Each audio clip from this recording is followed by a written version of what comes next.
नमस्कार दोस्तों, एडुसन आईएएस की यूट्यूब चैनल पे आप सभी का स्वागत है। आज के हमारे क्लास का डिस्कशन है ब्रिटिश ने इंडिया को या फिर एशिया या अफ्रीका की कॉलोनाइजेशन स्टार्ट क्यों किया। इसको अगर पूछा जाए तो इसका एक स्ट्रेट कट जवाब होता है for the purpose of exploitation. लेकिन अगर हम एक डीप एनालिसिस करें तो हमें देखने को मिलता है कि इसके पीछे एक बहुत ही रीजनेबल कॉस्ट छुपा हुआ था। देखिए, इस चीज को हम लोग पहले समझते हैं। अगर हम ब्रिटिश ईस्ट इंडिया कंपनी के फॉर्मेशन देखें, so it was formed in the year 1600 AD. 1600 AD में इसकी फॉर्मेशन होता है। फिर वो इंडिया आते हैं and it came to India as a trader. ये इंडिया में, चाइना में, ऐसे एशिया की बहुत सारे जगह पे, साउथ ईस्ट एशिया में ट्रेड करना शुरू करते हैं। लेटर ऑन, ओनली अगर हम सिर्फ इंडिया की बात करें, only after the death of Aurangzeb, जब मुगल की डिक्लाइन होना शुरू हो जाता है, तो ऐसे एक सर्क्यूमस्टेंसेस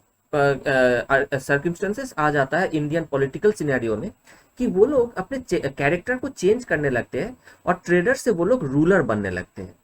अब देखिए, कुछ सोचिए कि ये जो ट्रांसफॉर्मेशन था फ्रॉम ट्रेडर टू रूलर। देखिए, कॉलोनाइजेशन क्या है? कॉलोनाइजेशन मतलब जब कॉलोनाइज होगा तो इंडिया के किसी भी रीजन को जब कॉलोनाइज वो लोग कर रहा था तो वहां के रूलर, एज ए रूलर वो लोग इवॉल्व हो रहे थे, है ना। So through colonisation this change of character was very much evident.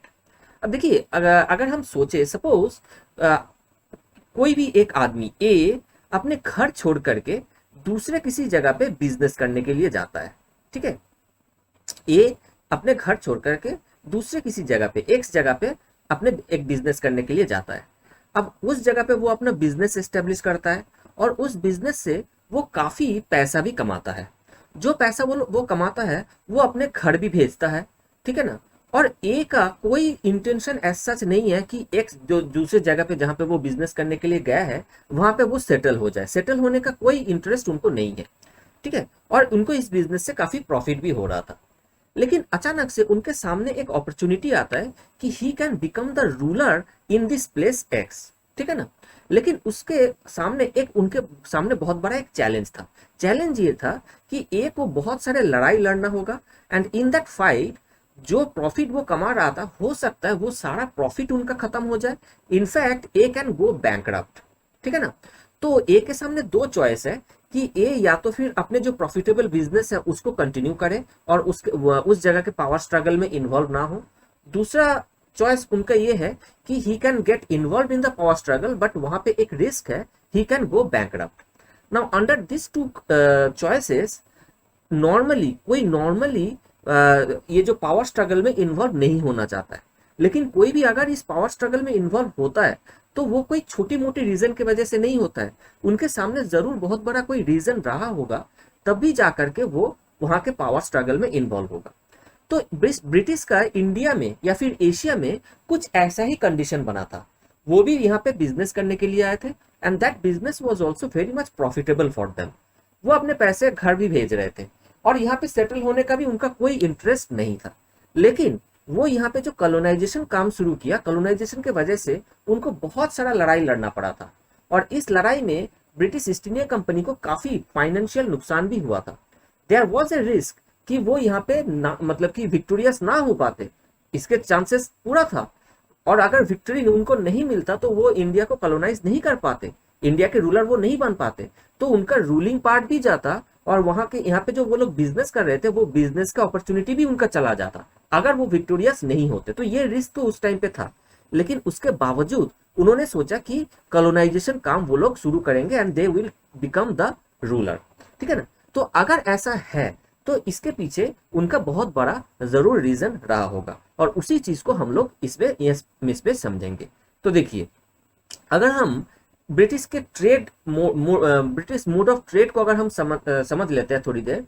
देखिए, क्या होता था कि they use to bring their ship to India, right, और एशिया, चाइना और दूसरे जगह पे भी, एशिया इंडिया की अगर बात करें यहाँ पे लेके आता था। तो इन सारे जगह से जो प्रोडक्ट मिलता था, that product was in high demand in the European market. अब देखो, उस टाइम पे ट्रेड किया था ज्यादातर बार्टर के थ्रू था। लेकिन ब्रिटेन और यूरोपियन के पास और ब्रिटिश के पास ऐसा कोई भी चीज नहीं था जिनकी जरूरत एशियन लोगों को, इंडियन या चाइनीज लोगों को था। लेकिन इंडियन या चाइनीज लोगों के पास बहुत कुछ था जिसकी जरूरत यूरोपियन लोगों को था। तो एशियन लोगों को या फिर इंडियन लोगों को सबसे ज्यादा जो जिस चीज की जरूरत था वो था gold and silver, precious metal. So this became the mode of trade जहां पे the British use to give bullion to the Indian और Chinese traders and in return they use to buy the Indian और Chinese goods. This Indian और Chinese goods को वो अपने ship में load करते थे और वो लेके चले जाते थे यूरोपियन मार्केट। क्योंकि इन सारे गुड्स की यूरोपियन मार्केट में काफी हाई डिमांड था, तो इनको इसी सारे गुड्स को बहुत हाई प्राइस में यूरोपियन मार्केट में वो बेचते थे and through that business they use to earn huge profit. तो मतलब जितना पैसा उन्होंने इंडिया में इन्वेस्ट किया है, पूरे वॉयज में इन्वेस्ट किया है, उससे कहीं गुना ज्यादा वो उस सामान को यूरोपियन मार्केट में बेच करके वो कमा लेते थे। So this was the British mode of trade in India और Asia and this business was very much profitable to them, right. But after 1707 जब डिक्लाइन ऑफ मुगल होने लगता है तो देखने को मिलता है कि British started to go for colonisation but not immediately. देखिए ब्रिटिश के इंडिया में कॉलोनाइजेशन की अगर हम देखें, the first colonisation took place only in the year 1757 after the battle of Plassey when the nawab of Bengal Sirajuddaulah was defeated. तो 1707 के बाद भी 50 साल लग गया था उनको इंडिया में फर्स्ट कॉलोनाइजेशन काम करने के लिए। और इसके पीछे जो सबसे इंपॉर्टेंट रीजन था, that was a theory called the mercantile theory. Now, mercantile theory had become popular in the 18th century Europe. तो ये मर्केंटाइल थ्योरी कहता क्या है? मर्केंटाइल थ्योरी ये कहता है कि जिस देश के पास जितना ज्यादा बुलियन रिजर्व, उस देश में उतना ही ज्यादा पॉलिटिकल पावर, ठीक है ना। तो ये मर्केंटाइल थ्योरी के वजह से ही देखिए अमेरिका में भी ब्रिटेन ने बहुत सारे टैक्सेस इंपोज किया था और जिसके वजह से अमेरिकन रेवोल्यूशन हुआ था। तो अगर अमेरिकन रेवोल्यूशन के फैक्टर्स को देखोगे तो वहां पे भी ये मर्केंटाइल थ्योरी देखने को हमें मिलता है, राइट। तो मर्केंटाइल थ्योरी में एक चीज आ जाता है, दो कंडीशंस आ जाता है। एक होता है trade monopoly, establishment of trade monopoly, और दूसरा जो आइडिया आ जाता है that is preservation of Boolean.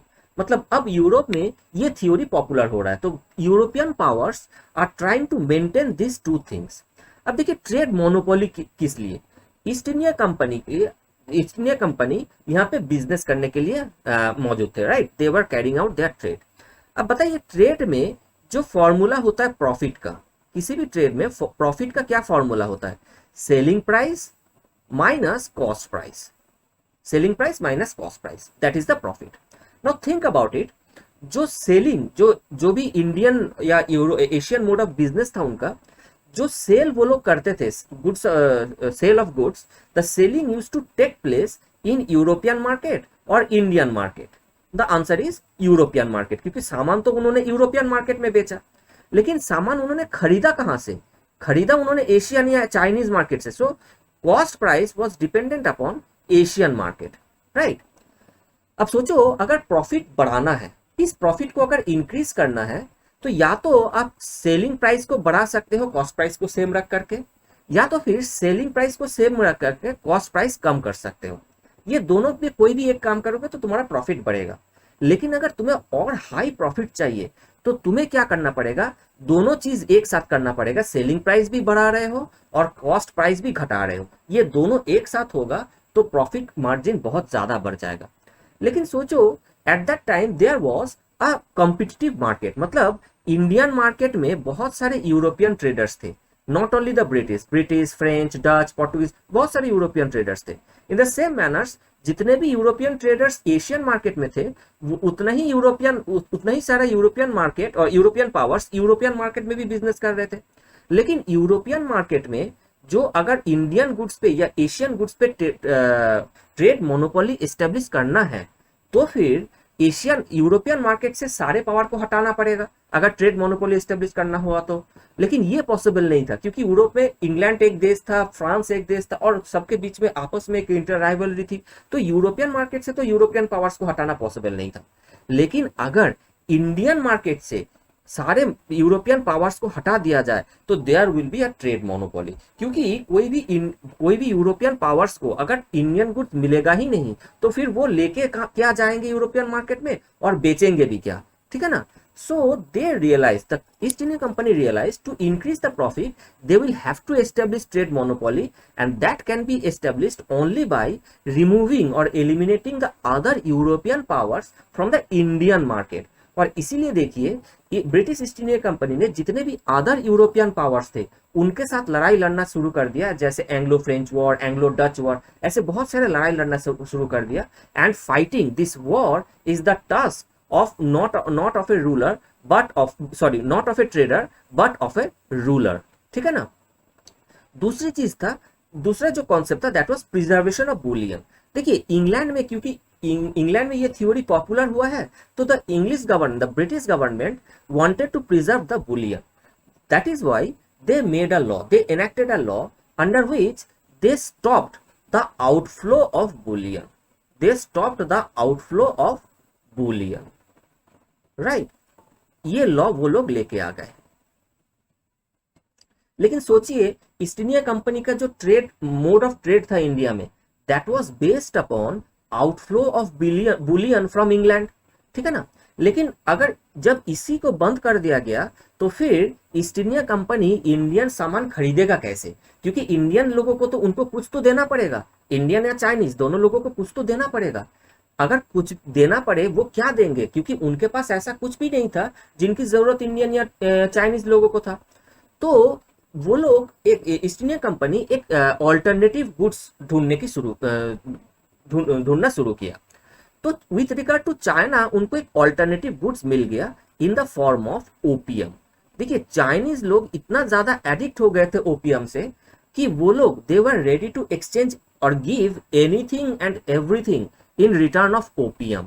तो इसीलिए देखिए चाइना में ओपियम इंट्रोड्यूस किया गया और ओपियम के थ्रू चाइनीज मार्केट को, जहां पे उनका इन्फ्लुएंस था, उनके मार्केट का इन्फ्लुएंस था, वहां पे उन्होंने मोनोपोली, ट्रेड मोनोपोली एस्टेब्लिश किया। और इसीलिए देखिए चाइना को उन्होंने कभी भी इस जैसे इंडिया को या साउथ ईस्ट एशिया को उन्होंने कॉलोनाइज किया था, चाइना को उस तरीके से कभी भी कॉलोनाइज नहीं किया। चाइना में क्या बना रहा, चाइना का अपना खुद का गवर्नमेंट था हमेशा से, but in China there was fear of influence, मतलब this is a fear of British influence, तो यहाँ पे ब्रिटिश ट्रेड मोनोपोली है। This is a fear of French influence, तो there is a trade monopoly of French traders, तो यहाँ पे और दूसरा कोई पावर, तो there was influence of trade monopoly, तो वहां पे कभी कॉलोनाइजेशन नहीं हुआ। लेकिन ये ओपियम वाली चीज ये इंडिया में काम नहीं किया, इंडिया में ये काम नहीं किया। तो इंडिया में वो लोग दूसरा एक रास्ता उनको ढूंढने की जरूरत पड़ा। तब उनको समझ में आया कि इंडियन गुड्स उठाने के लिए, इंडियन गुड्स पाने के लिए अगर हम बुलियन नहीं दे सकते, अगर हम ओपियम से हमारा काम नहीं कर रहा है, तो क्यों ना हम ऐसा करें कि हम खुद इंडियन गुड्स रेज करें, ठीक है ना। मतलब हमें बुलियन देने की जरूरत नहीं है, हम खुद इंडिया में प्रोड्यूस करेंगे उस चीजों को और उस चीजों को हम लेके जाएंगे, तो हमें बुलियन भी देने की जरूरत नहीं है और हमें इंडियन गुड्स भी मिल जाएगा। लेकिन बहुत सारे सामान प्रोड्यूस करने के लिए, क्योंकि देखो वो लोग तो खुद तो एग्रीकल्चरिस्ट थे नहीं, तो यहाँ पे बहुत सारा इंडियन गुड्स प्रोड्यूस करने के लिए दे नीडेड होल्ड और domination over a large tract of land. अब लैंड के ऊपर डोमिनेशन किसका होता है, लैंड के ऊपर मेन अधिकार होता है स्टेट का या रूलर का। इसीलिए देखिए the British East India Company started to emerge as a state power to become the ruler. सबसे पहले 1757 में जब बैटल ऑफ प्लासी हुई, तो फिर क्या हुआ, कुछ बंगाल के दो रीजन में, बर्धमान और 24 परगना, इन दो रीजन में उनको दीवानी राइट मिल गया, मतलब collection, the authority to collect land revenue. फिर जब बैटल ऑफ बक्सर हुआ तो बंगाल रीजन में उन्होंने पूरा लैंड रेवेन्यू कलेक्ट करना चालू कर दिया। तो धीरे धीरे करके पूरे इंडिया में जब उन्होंने कॉलोनाइज किया, पूरे इंडिया से वो लोग लैंड रेवेन्यू कलेक्ट कर रहे थे और उसी बेसिस पे देखिए उन्होंने लैंड रेवेन्यू पॉलिसी भी इंपोज की, जैसे permanent settlement, Ryotwari settlement, Mahalwari settlement. ये क्या था, ये लैंड रेवेन्यू पॉलिसी तो था, जिसके थ्रू वो लोग इंडिया से लैंड रेवेन्यू के रूप में इंडियन गुड्स को वो लोग उठा रहे थे और उसी गुड्स को वो लोग लेके जा रहे थे Europe, right. So this theory is the main reason why the British started to change their character from trader to ruler and they started the colonization of Asia. Thank you.